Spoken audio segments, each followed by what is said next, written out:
Je salue encore chacun. Alléluia, alléluia. Gloire à Jésus. Je salue chacun de vous. Que Dieu vous bénisse pour tous les sacrifices que vous faites. Que Dieu vous bénisse pour votre présence, parce que ça fait toujours du bien de nous rassembler tous. Ça fait vraiment du bien et c'est une consolation pour chacun. Amen. Alors, je vais juste rajouter quelque chose sur les annonces. Le dimanche prochain, c'est le dernier dimanche du mois. On a le culte d'action de grâce. Amen. On a le culte d'action de grâce et on a nos offrandes spéciales à faire. Nous avons les témoignages aussi à préparer. Mais tout ça, c'est vraiment pour la gloire de Dieu. Amen. Nous voulons vraiment adopter cette culture-là, de pouvoir mettre un dimanche à part pour rendre seulement des actions de grâce à Dieu, pour le louer, pour l'adorer, pour lui présenter nos offrandes, nos dons. Amen. Et je rappelle que l'offrande, bon, c'est pas seulement financier, hein, mais c'est tout ce que le Seigneur vous mettra à cœur. Tout ce que le Seigneur vous mettra à cœur. Amen. Voilà. Donc, ne vous troublez pas, ne vous creusez pas trop le cerveau si vous n'avez pas de quoi donner. Rendons seulement grâce à Dieu. Amen. Voilà. Père, nous bénissons ton nom ce matin et nous te rendons la gloire. Merci pour, Seigneur, la présence de chacun de nous. Merci pour la présence de ton Saint-Esprit. Et merci pour la vie que tu déverses au milieu de nous. Père, bénis encore cette parole et instruis-nous ce matin. Seigneur, que ta parole vienne consoler, qu'elle vienne fortifier et qu'elle glorifie ton nom. Au nom de Jésus, nous avons ainsi prié. Amen. Amen. Voilà. Que Dieu vous bénisse. Sans plus tarder, je vais commencer un nouveau chapitre. Nous parlerons des dons spirituels ce matin. Amen. Je vais vous inviter à prendre vos Bibles et à bien zoomer sur vos Bibles.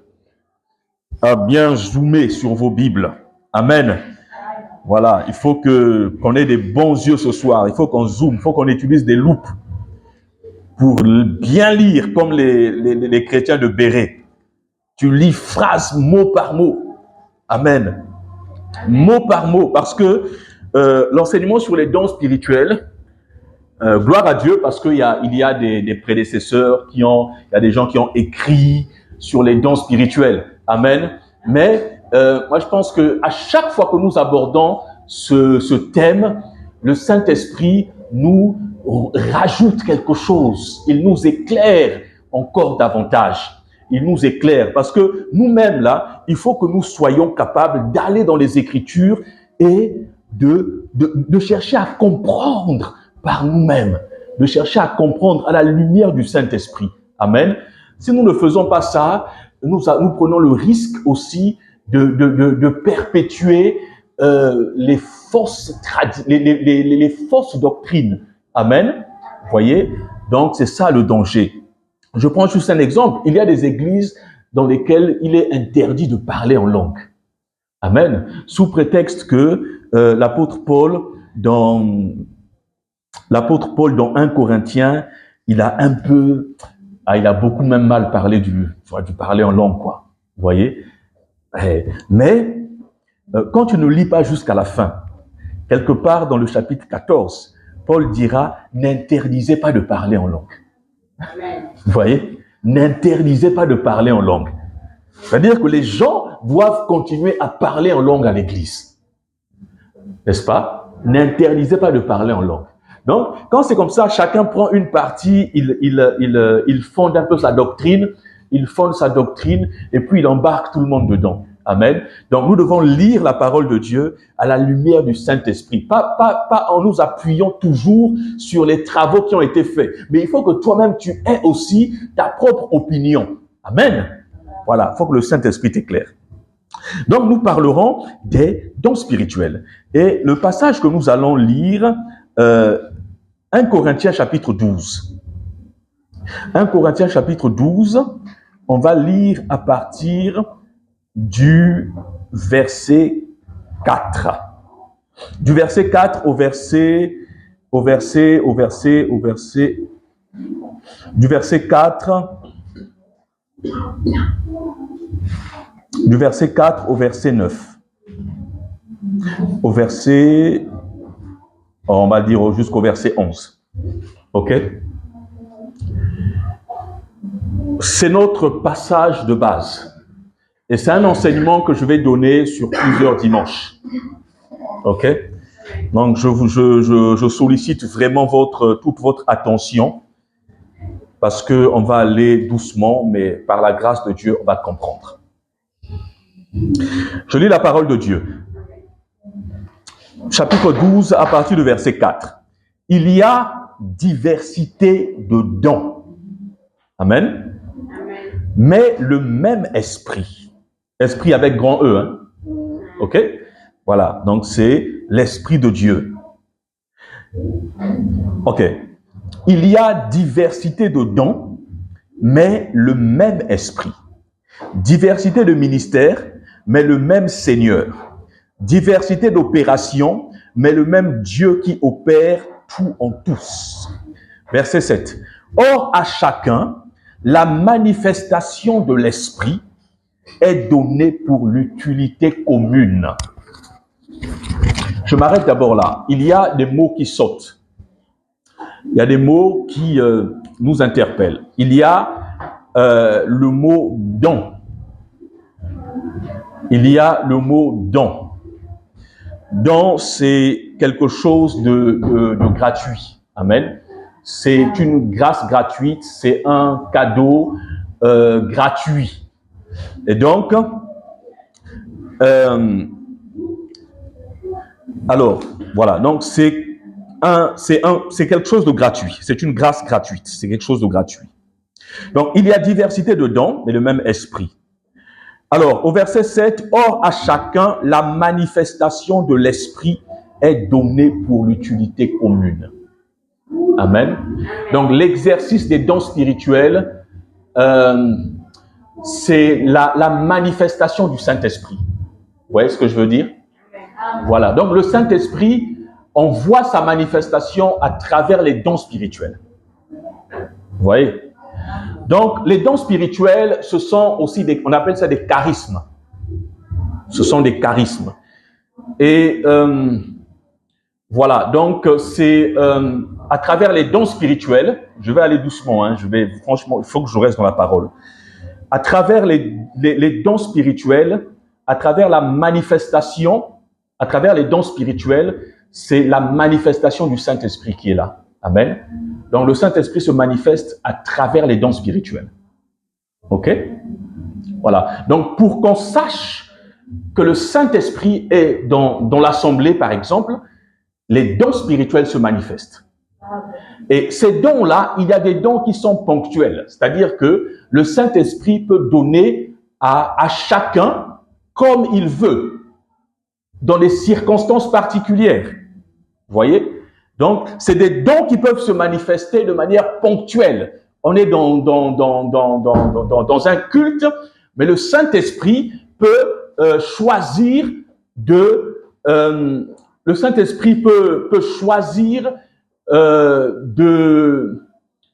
se manifester à travers une personne. Amen. OK. Alors, je continue à lire. Or, à chacun, la manifestation de l'esprit est donnée, je suis toujours au verset 7, est donnée pour l'utilité commune. Voilà, je continue. En effet, à l'un est donné par l'esprit une parole de sagesse. 1. À un autre, une parole de connaissance, selon le même esprit. À un autre, la foi par le même esprit. À un autre, le don des guérisons par le même esprit. À un autre, le don d'opérer des miracles. À un autre, la prophétie. À un autre, le discernement des esprits. À un autre, la diversité des langues. Alors, ce qui est intéressant ici, l'auteur Paul répète à chaque fois par le même esprit, par le même esprit, par le même esprit. Alors, à chaque fois qu'il répète, cela nous montre aussi que quand je repars dans l'histoire de l'église de Corinthe, il y avait des divisions aussi. Il y avait des divisions entre les croyants et chacun se vantait certainement d'avoir reçu un don de la part de Dieu. Chacun se vantait d'exercer un don. Amen. Mais quand Paul répète à chaque fois par le même esprit, il veut mettre en lumière l'unité qui doit caractériser le corps du Christ. Amen. Voilà. Donc, c'est pourquoi il dit que les dons sont pour une utilité commune. Amen. Ça nous montre un peu le contexte dans lequel Paul est en train de traiter, est en train de répondre à une question sur les dons spirituels. Amen. Il met en commun les dons, l'amour, l'unité, n'est-ce pas? Ce sont des choses qui doivent marcher ensemble. Vous voyez? Donc, Paul est en train de mettre en lumière l'unité qui doit caractériser le corps du Christ. Amen. Parce que l'esprit de Jésus n'est pas un esprit divisé. Amen. Donc, nous avons reçu le même esprit. C'est le même esprit qui va agir en maman Clarisse. C'est le même esprit qui va agir en maman Clara. C'est le même esprit qui va agir en chacun de nous. Donc, il n'y a pas de division dans la manifestation des dons spirituels. Amen. Alléluia. Et ça, c'est un principe qui est très important. Parce que ce qui se passe dans le corps de Christ, c'est qu'il y en a qui pensent être supérieurs aux autres parce qu'ils exercent les dons spirituels. N'est-ce pas? Ils pensent être plus spirituels que d'autres parce qu'ils manifestent les dons spirituels. Vous voyez? Or, c'est pas cet esprit qui doit caractériser l'Église. Amen. Et donc, l'apôtre Paul, tout au long des différents chapitres, il mettra toujours, il mettra toujours l'unité de l'Église. La communion dans l'exercice, dans la manifestation des dons spirituels. Donc, normalement, avant de parler des dons spirituels, on doit parler de l'amour. Amen. L'amour surpasse les dons spirituels. L'amour est au-dessus de tout.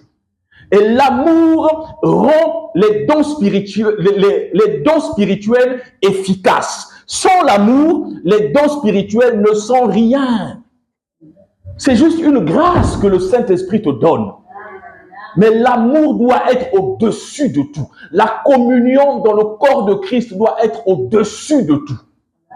Amen. Amen. C'est pourquoi c'est le seul chapitre où l'apôtre Paul traite des dons spirituels. Quelque part, il parlera aussi des dons du ministère, mais c'est vraiment le seul chapitre où il traite des dons spirituels. Amen. Et même dans ce chapitre-là, il met en avant l'amour. Il dit, si je parle en langue, si j'ai même l'excellence dans le don des prophéties, mais si j'ai la foi jusqu'à déplacer même les montagnes, mais si je n'ai pas l'amour, je suis une cymbale qui résonne. Alléluia. Si je n'ai pas l'amour, s'il n'y a pas l'amour, les dons ne peuvent pas se manifester. Il faut de l'amour. Hein? L'amour, c'est comme l'atmosphère qui rend propice la manifestation des dons. Vous voyez, l'amour, c'est l'atmosphère qui, dans l'Église, va permettre aux dons de se manifester. L'amour permettra aux dons de se manifester. Vous êtes d'accord avec moi? Amen. Voilà. Donc, normalement, quand on traite sur les dons spirituels, là, bien aimé, c'est un enseignement où l'amour doit avoir toute sa place.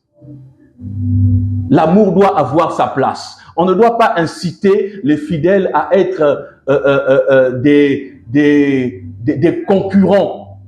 Des concurrents dans la spiritualité, que moi je suis plus spirituel que toi, que moi j'exerce plus de dons, que moi je fais plus pour l'Église. Non, cet esprit-là ne doit pas régner. Amen. Mais devant le Seigneur, nous sommes une seule personne. Nous sommes le corps. Nous sommes un seul corps. Amen. Et Dieu a donné les dons pour que nous puissions nous encourager. Amen. Pour que nous puissions nous soutenir. C'est pour ça que Dieu a donné les dons dans l'Église. Alléluia. Amen. Merci Seigneur. Donc la manifestation des dons est accordée pour une utilité commune. Commune à l'ensemble du corps de Christ. Commune à l'Église. Amen. Et ça, c'est vraiment très important à comprendre avant d'aller loin. Amen. Le don que tu as reçu, il ne t'appartient pas. N'est-ce pas? C'est le Seigneur qui t'a fait grâce. Il t'a fait un don. Il t'a donné un charisme. Et cela ne t'appartient pas. Cela ne t'appartient pas, mais il appartient au corps de Christ. Et le Saint-Esprit distribue les dons comme il veut. Ok? Il fait comme il veut. Il distribue comme il veut. 1 Corinthiens chapitre 12. 1 Corinthiens chapitre 12. Or à chacun, alors, chapitre 12 au verset 11. Un seul et même esprit opère toutes ces choses, les distribuant à chacun en particulier comme il veut. Amen. Ça, c'est une autre notion qui est importante. Il distribue à chacun comme il veut. Amen. Oui, il peut donner à qui? Il peut donner à toute personne. C'est à lui d'en juger à qui il va donner un charisme. C'est à lui de juger à qui il va se manifester. Et il arrive parfois que le Saint-Esprit utilise quelqu'un que l'Église méprise pour se manifester. Vous voyez? Quelqu'un que tout le monde méprise. Mais le Saint-Esprit va l'utiliser pour se manifester, pour parler à l'Église. Le Saint-Esprit peut utiliser... Attention au mouvement, s'il vous plaît. Le Saint-Esprit peut utiliser même un enfant pour parler à l'Église. Il fait comme il veut. Le Saint-Esprit. Il fait comme il veut. Mais je voudrais attirer juste notre attention.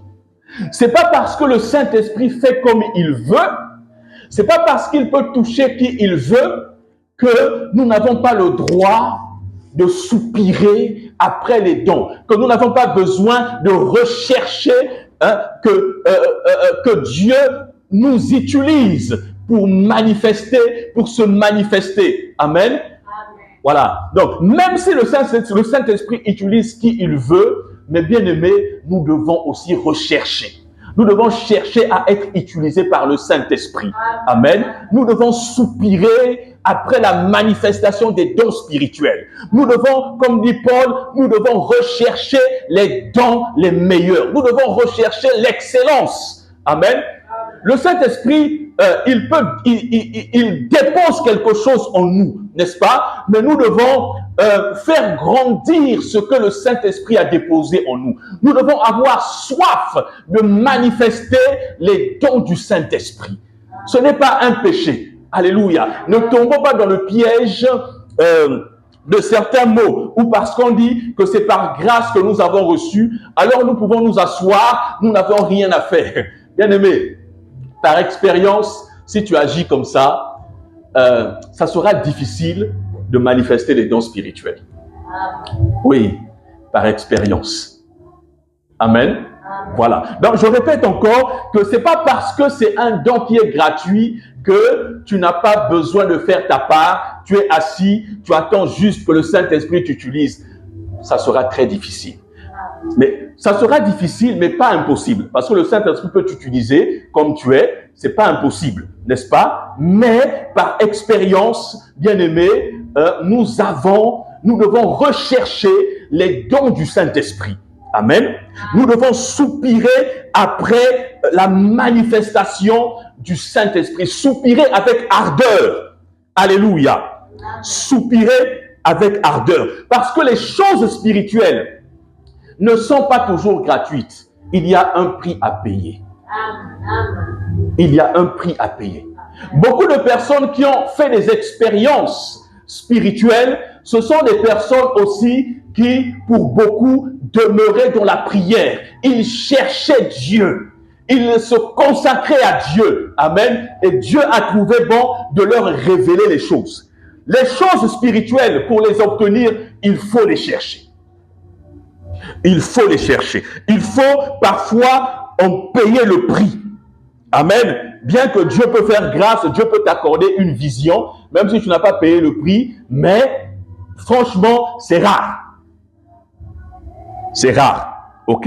Donc ne tombons pas dans la légèreté où on dit, bon, c'est la grâce, c'est par grâce, donc je ne fais rien. Non. Bien aimé, les choses spirituelles, il faut payer le prix. On va lire ensemble 1 Corinthiens, toujours chapitre 12, verset 31.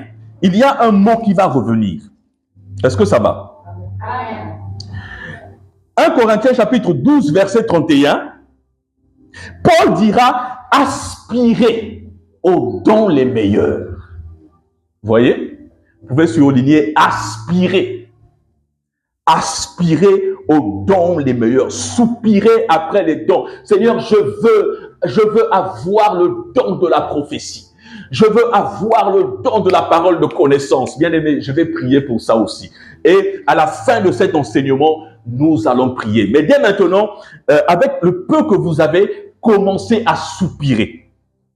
Commencez à rechercher avec ardeur d'être revêtu des dons, de recevoir les dons les meilleurs.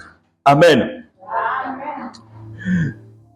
1 Corinthiens chapitre 14, verset 1. Recherchez la charité, aspirez aussi aux dons spirituels, mais surtout à celui de la prophétie. Bien aimé, on a le droit de prier et de dire à Dieu, Seigneur, donne-moi le don de la prophétie. Amen. On a le droit de prier. Alléluia. On a le droit de prier, de demander. Bien aimé, les genoux par terre, nous demandons à Dieu de nous équiper. Nous demandons à Dieu de nous accorder des dons. Alors, toujours 1 Corinthiens chapitre 14, verset 12. De même, puisque vous aspirez aux dons spirituels, que ce soit pour l'édification de l'Église, que vous cherchez à en posséder abondamment. Nous pouvons en posséder abondamment. Amen. Dans les illustrations, dans les prochains dimanches, nous verrons qu'il y a des apôtres qui ont manifesté quasiment tous les 9 dons. Vous voyez? Donc, on peut en posséder abondamment. On peut en posséder abondamment. Donc, bien aimés, aspirons, recherchons, prions aussi pour manifester les dons spirituels. Prions. 1 Corinthiens chapitre 14, verset 13. Donc, tout ne s'obtient pas, les choses spirituelles ne s'obtiennent pas seulement parce que je suis assis, mais il faut en payer un prix. Et il faut demeurer dans la prière. Voilà. Donc, on peut prier pour les dons. Et Paul dira, dans 1 Corinthiens chapitre 14, verset 14, il dira, « Car si je prie en langue, mon esprit est en... » Non. Non, c'est pas ce passage. 14, verset 13. C'est pourquoi que celui qui parle en langue prie pour avoir le don d'interprétation. Voilà. Que celui qui parle en langue prie pour avoir un autre don. Donc, on peut prier pour avoir un don. On peut prier pour être dans l'abondance. Et lorsqu'on cherche Dieu, qu'on est dans sa présence, dans la prière, dans les temps de jeûne, bien aimé, le Seigneur nous communique des dons. Il nous donne de manifester des charismes,